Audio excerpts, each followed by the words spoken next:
to talk about the Paul George contract that recently was given to him by the 76ers of $212 million over 4 years, in what is, without a doubt, them pretty much putting it all on the line to see if they can try and contend here. For the last little bit, they've been a very good regular season team. We saw Joel Embiid win an MVP, but they haven't really shown that yet in the playoffs, and we've still kind of just been waiting for it. This is them trying to really make a run at it. And while in honestly, the last decade almost, Paul George hasn't necessarily been known for being that playoff guy, specifically with the Clippers, and even with back in his days with the Thunder, he didn't necessarily have that much success. But regardless, this is them trying to put something together. And now, more than ever, I think this might be the best 76ers team on paper we have seen in a very long time, with them now having a big three of Joel Embiid, Paul George, and Tyrese Maxey. So, without a doubt, it's going to be an improvement on paper. I say on paper a lot because the one thing that we have seen is whenever teams try and make these big threes, sometimes it does not work at all as intended. And that could obviously be the case with this one. So, I don't know. At least to me, I look at it a little bit with a grain of salt at this point. But on paper, Caleb, as I know you won't have the numbers for this to necessarily help you out, so I feel like I'm throwing you in the deep end. But how much do you like this team now going into the East next year? Obviously, they've gotten a lot better. This is gonna help them out a lot. I think they're bringing on a guy who scored 20 points per game, bringing Drummond back, a guy who can rebound a lot. How much do you like them in a pretty strong East, I'd say, this upcoming year? Yeah, I don't know. I do think you set it up pretty well in terms of where the Sixers have been at the last few years. Because, I mean, it really did feel like their whole. Because, I mean, it's been like an almost decade-long journey for them going through the process, and that really brought them more than anything. Just Embiid was the prize of all of that, and I think he's other than injury struggles, has transcended pretty much all expectations. So it's from then on. When you get Embiid, the process kind of ends, and then you go into this period where they've just struggled to make it far in the playoffs. You have moments like the Kawhi shot in Game 7 against the Raptors. Like, I feel like that's almost the closest they've gotten. You've seen stars come and go around Embiid, and they just haven't really been able to put anything together. Like, even like, was it even that long ago that we saw James Harden on the Sixers? No, And it we're wasn't. saying like, oh yeah, and we're saying like, oh yeah, this is going to be the time where the Sixers make. I feel like there's a um, conversation like this every year where it's like, does blank star finally put the Sixers over the top? Um, I do think there's a couple things that go in their benefit. I do think the development of Tyrese Maxey as kind of like um, a supplement to Embiid, to say like he's not doesn't have to be the only homegrown star on this team. It's not just Embiid and a supporting cast of insert disgruntled star who It's doesn't no want to play longer for their just former team, Ben so they go sign a Simmons, contract. Embiid, and Ben Simmons. Yeah, yeah. Um, so I don't know. I do think that goes in their favor. Um, but it is very much a wait and see thing in terms of how Paul George will fit into this team. Because Willie has been very consistent. Like, he's had a very consistent career. He continued to put up good numbers with the Clippers, even if that team didn't necessarily pan out the way we thought it would, which is something we can get to later. But obviously has not been a very consistent presence on the court. If you look at the games he's played, whether it be to injury or whether it be to just rest, he isn't always on the court every night. And when you're paying him that much money, you kind of want him to be. And then obviously age is another thing. I believe he's 34 at time of signing. We talked Yes. a lot about contracts going to very much older players in our NHL video, and um, while I think basketball is slightly different, giving a 34 6-year-old, a 4-year contract still isn't anything to just kind of say, oh, it'll be fine at. I wouldn't I think say that's kind of it's not different enough to warrant that. I think no, Paul it's George has a not. style where I think it'll translate to even when he's 38, he's still going to be like at least a 15-point scorer. But I don't know. It is kind of an odd deal, I guess, in that sense. You are absolutely right. He feels like the type of guy who I would have given a 2-year, maybe a 3-year, but I don't know if he would have taken a 2 or 3-year to throw that out as well. I have a funny feeling they gave him that term to kind of get him through the door in a sense. I don't know if they're necessarily thinking that Yes. long down the line. They're thinking we want to give our guy who's been here for close to a decade at this point in Embiid, we want to give him a championship. And Tyrese Maxey as well is, even if he is the rising star of the duo and hasn't been on the team for as long, they want to take advantage of the time they get before having to, or no, they just extended him. So never mind. I'll shut up. But it's before having to really give him that type of like monster deal to get him to stay on the team. So it's, I don't know. I don't hate it. I think there are other options than bringing in a guy like Paul George. I honestly think I like the idea of giving that money to a bunch of role players. I think we've kind of seen that works a lot better. But, of all the big threes we have seen in recent time, it's pretty good. Like, it seems like one that would work. Yeah. Yeah.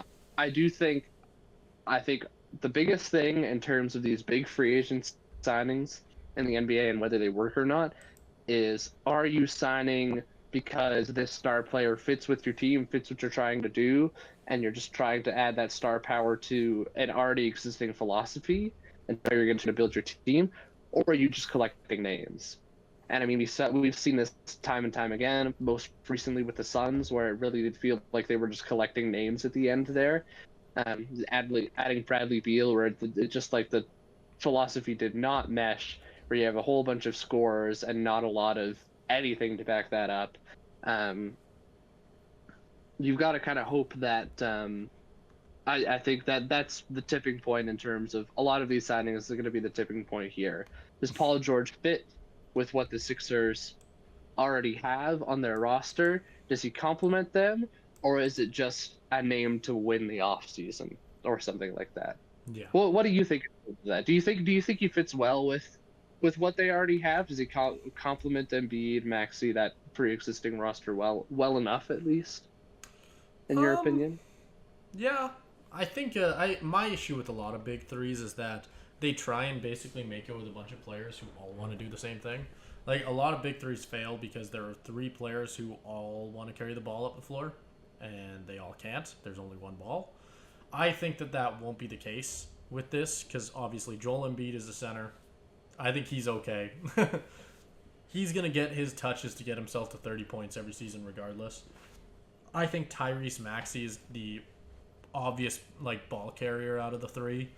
I think Paul George at this point in his career, I would be surprised if he was not okay with the idea of kind of just becoming that type of like a what's the word, the catch and shooter almost, in a sense, where he gets the ball in his ISO situations, he gets them in that. Maybe he's not putting up 22 points a game like we're sort of used to him putting up at this point, but I still think I think it'll work. I think out of all of the big threes we've seen, this one makes probably one of the most sense, but we have seen in recent years that as a whole it just sort of doesn't work like as a philosophy as much. So who knows? I think saying it works well as a big 3 doesn't mean that it will win them a championship. I think there needs to be there's a big difference between that. Is this a championship team? I just don't know. I don't trust big 3s anymore. That's the funny thing, because I look at it, I like the depth that they have, but it makes me wonder if they could have more. Like, it does having Tobias Harris as that starter and adding more depth, is that really that much worse? Or, hell, is that better? It's kind of the question that pops into my brain, right? So, I don't know. It's kind of an odd spot to be in, I think. Yeah. And agree with the concern just around big threes, but I also just concern around availability, not just for George in the new signing, but also for Embiid. We saw this last season when Embiid has not been a paradigm of health during his time in Philadelphia, and that's been a big concern, and that's been a big reason why they haven't been able to get over the top. I think, especially even in this most recent season, struggled with health down the stretch, and I think that's a reason they kind of petered off towards the end of the season. And Paul George has not been a paradigm of health or availability either. We brought up earlier the fact that he has not been on the court for he's only been on the court for around half the games in a season in his entire Clippers tenure. Those are not the numbers you want. And I think for this team to have success, both players have to be on the court like the majority of the season. And that's something that I put in extreme doubt going into it. And to even link it back to your point about big threes, what did we see with the Suns' big three, right? Where all of a sudden, like Beal gets injured or Booker gets injured, and you're just left with nothing. And I don't even I remember seeing a stat somewhere of like how little that big three actually played together. And you just hope it's not the same thing here. Because I think that really is the make it or break it kind of inflection point here. Is just availability. Yep, and I agree with you there. I think we know what this. If they are all on the court, it will work, right? But I think the biggest issue with big threes more than anything else is if one guy goes down, it kind of just falls apart. Because the entire point of bringing in three guys to kind of carry your team is that you will rely on the talent.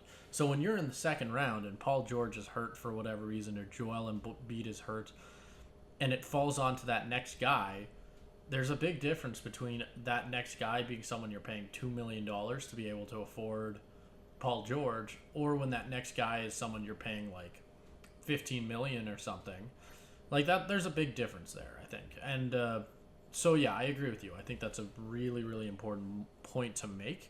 If they all stay healthy, this is a dangerous team in the East next year. But there is a big if. I think they are the team that, out of all the teams that we are going to be seeing chasing a championship next year, they are probably going to be one that is going to be more of a prove it type team. Like, show me what you can do, then I'll believe that you have it. But, yeah, Philly hasn't necessarily had that playoff success yet, so they're obviously still chasing it. Is this the piece that gets them over the hump? We'll see. We'll see.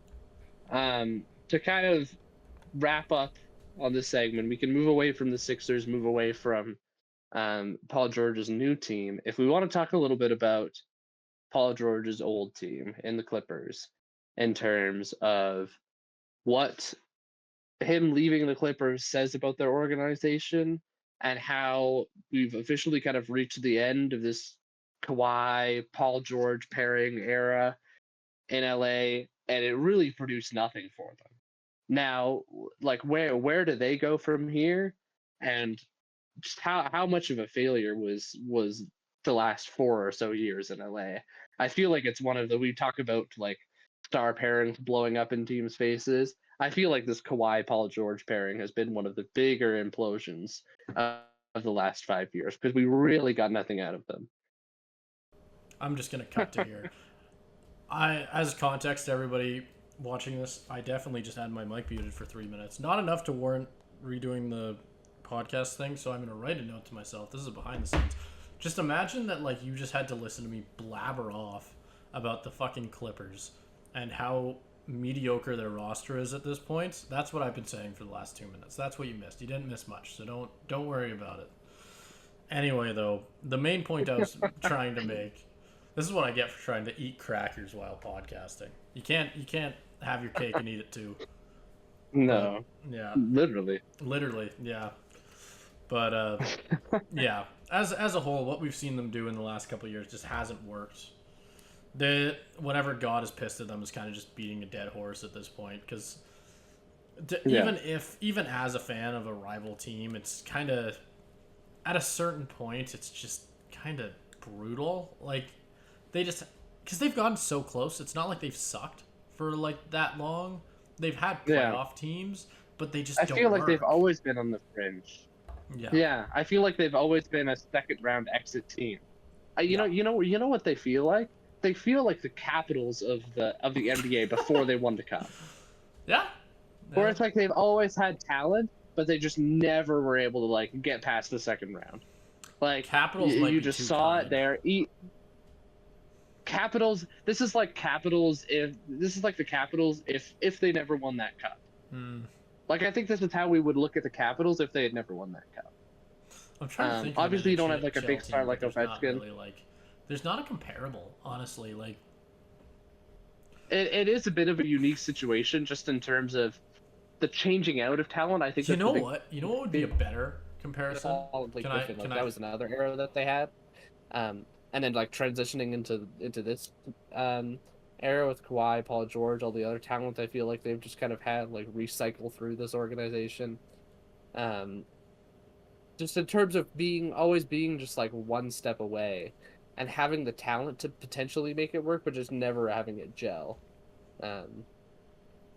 Yeah. Yeah, I do think in terms of kind of beating a dead horse, like I remember when the Kawhi signing happened for the Clippers, that was like, well, that was right after the Raptors won the championship, right? Yep. That was the biggest signing you could have ever made in the world, because the only reason the Raptors ever even sniffed that championship to begin with was because of Kawhi, and now the Clippers just got him, and it really did feel like inevitable that they would have at least some sort of sustained success, and just because of the health of Kawhi, because of the availability of Paul George, like, it just never happened, and now they're kind of having to sit in the wreckage of it, and it really is unfortunate for a team that has historically had little success to have such good players filter out of your organization without leaving any of an impact. It's really just terrible to see. Yep. To end it off, I came up with a better NHL comparison, I think. Florida before they won the cup. Because in a lot of ways, like, Florida was the team that just got beat up on for decades. If they didn't win that cup, they're pretty much the same as the Clippers, at least in my own head. So that would be my comparable. Like, the last few years have been a lot better for Florida, but I think, take away this cup win, a lot of people are still looking at them as the Florida Panthers of old. Maybe. I think historically that lines up. I don't know if Florida ever had the expectations that the Clippers did. I think that's where the disconnect is for that, for me. Because I've never been like, up until like this year, I've never been like, oh yeah, Florida's got to win the cup with the talent they have. Like, I feel like it's almost every year where I'm like, oh, the Clippers at least have to have a shot. You're telling me that the core of Roberto Luongo, Yermir Yager, and like a 20-year-old Barkov didn't have you going, we got this. This is it. No. No? No. Dang. No. I do think that speaks to how uniquely poor these last 10 years or so have been. And I mean, this just kind of puts the capper on that.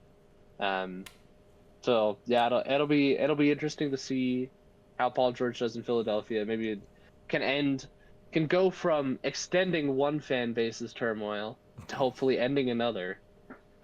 We'll see how it all goes. Clippers fans have got a rough couple years ahead of them. Hopefully 76ers fans can't say the same.